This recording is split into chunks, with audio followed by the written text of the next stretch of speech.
Hello, this is Amato Sensors here. I know I haven't made a video in I can't even remember how long. I will say that is my fault. I just haven't been into politics lately, haven't been really paying attention. I have here and there, but not really, I guess, motivated to make a video. But this is about the Minnesota, I guess, riots and the shooting.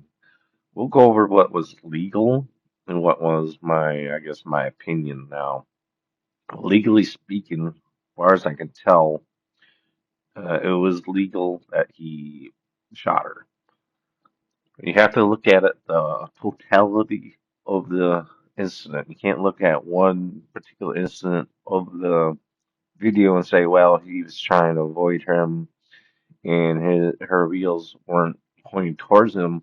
All that stuff really doesn't matter if the person themselves thinks it's reasonable that he was about to run him over. So that's going to be very hard to charge him with anything.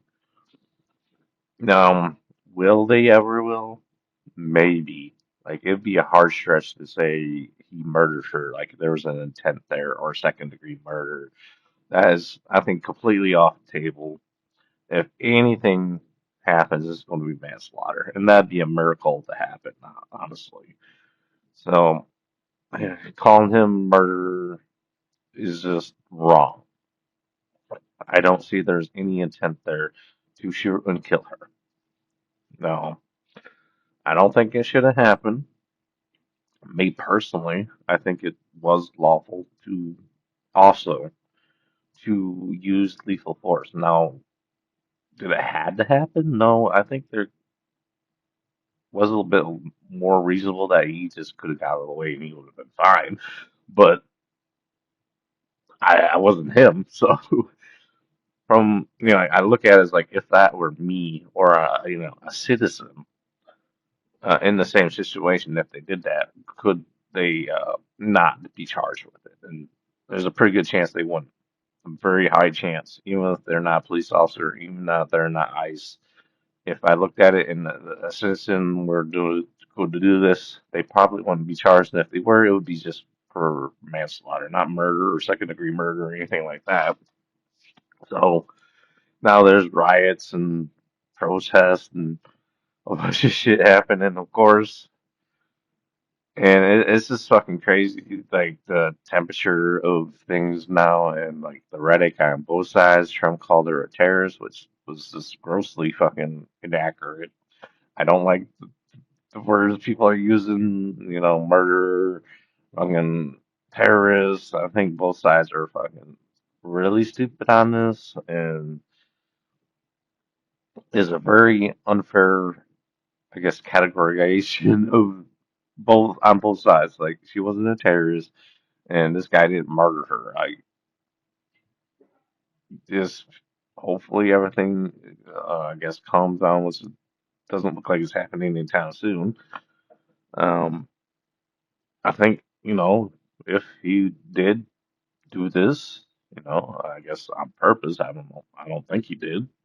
They should face consequences. Any like police officer, civilian would do this, probably would have been in jail. Probably would have been at least arrested, maybe not charged, but definitely arrested until the investigation was over or something like that. It might have been let go or whatever, but besides that, I don't think I have really much too many issues with it. Besides them not being arrested or like investigated or being held or whatever, because a civilian did that. They may have been not charged. That then definitely probably would have been on the table. Definitely been arrested, maybe a few days in jail until they got like bond or whatever. But I don't know if they would have been like jailed in that sense until like more investigation was pending. They might have taken them in, whatever. So I think both sides need to take the temperature down. Language, the rhetoric, just both sides are just being really stupid right now, and hopefully, these riots and these protests are more peaceful than riots and looting. I know there's a lot of people doing that right now, so people need to really stop looking at it at a political angle. I know a lot of people made up their mind right away. They saw it and just went with it. Knee-jerk reaction. Didn't wait for investigation. Didn't wait for any more evidence, any more angles. I know there's a lot more angles now of the incident that weren't available right away. People just made up their minds depending on who they voted for. I didn't do that. We wanted to wait. People don't wait for news anymore. It's just whoever's first. It doesn't matter if it's accurate. I remember a few freaking headlines saying she just got lost. And she's just like this innocent person that wasn't blocking traffic or anything. That she just got lost down this street and she's trying to like turn around or whatever and find her bearings or whatever. That was a complete fucking lie. This is the video clearly shows that she's blocking the road. Any other like story that spins that is just fucking stupid. I don't like how the news is doing that. Do not report it like that. That's just fucking stupid. Don't call her a terrorist. Like you think this shit was common sense, but no, it's whatever like political party you're on. What decides what you think. It's just fucking sad. We shouldn't do this. You should think about it critically, but most people don't. That's how pretty much have to say. Like, thank you for listening. Right, comment, subscribe.